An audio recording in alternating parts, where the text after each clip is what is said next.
ईंट की भट्टी में काम करने वाले मजदूर, बैंक में काम करने वाले मैनेजर, दफ्तर में नौकरी करने वाले क्लर्क, स्कूलों में पढ़ाने वाले टीचर, ये है कश्मीर के कायर आतंकियों की हिट लिस्ट। सेना की बंदूकों के खौफ के आगे सरेंडर कर चुके ये कायर अब गरीबों मजलूमों की हत्या में अपनी शान समझते हैं। टारगेट को शिफ्ट कर दिया। पहले सिक्योरिटी फोर्स पुलिस टारगेट पर था, पॉलिटिकल वर्कर्स, बड़े बड़े पर्सनैलिटी।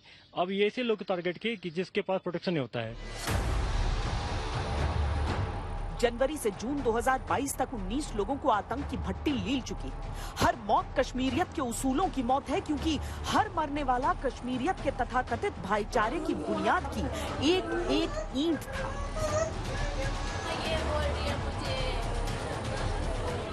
आतंकियों की धमकियों के पोस्टर जारी हो रहे हैं, आतंकियों की चेतावनी के पर्चे बांटे जा रहे हैं। साफ हिदायत है, कश्मीरियत के पैरोकारों के लिए जो साथ देगा वो मारा जाएगा।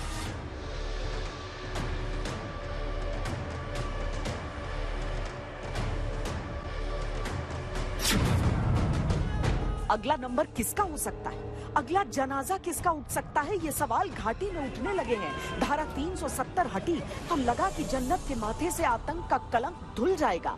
कश्मीरी पंडित घाटी में वापस लौटने लगे तो लगा कि कश्मीरियत फिर से मजबूत हो रही है। लेकिन इस कश्मीरियत की कीमत बीते 1 महीने से जाने देकर चुकाई जा रही है।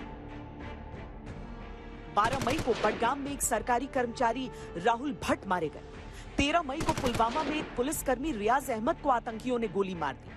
24 मई को पुलिस कांस्टेबल सैफुल्लाह कादरी को गोली मार दी। इस वारदात में उनकी बेटी भी गोली लगने से घायल हो गई। 25 मई को कुलगाम में टीवी एक्ट्रेस अमरीन भट्ट को आतंकियों ने उनके घर में गोली मार दी और 10 साल के भतीजे पर भी गोली चलाई।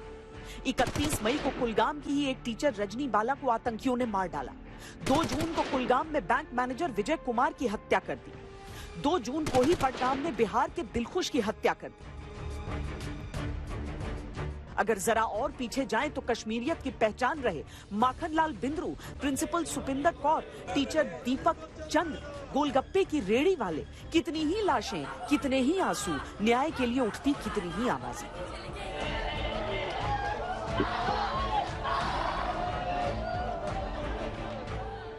गवर्नमेंट कुछ समय तो लेती है, लेकिन कुछ व्यवस्था कर दे तो अच्छा है। मैं ये सोचता हूँ कि जहाँ से ये किलिंग के लिए तैयार होते हैं वहीं से पहले इनकी जासूसी से पकड़ में आ जाए, तो वहाँ पहुँचे उससे पहले ही इनको खत्म कर सकते हैं।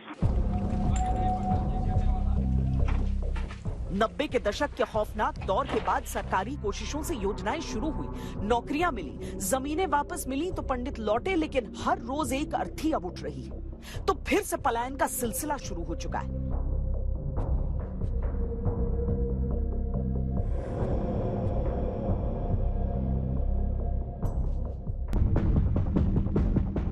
निगाहें फिर उस सरकार की ओर लगी हैं जिसने 370 हटाने का साहस दिखाया था।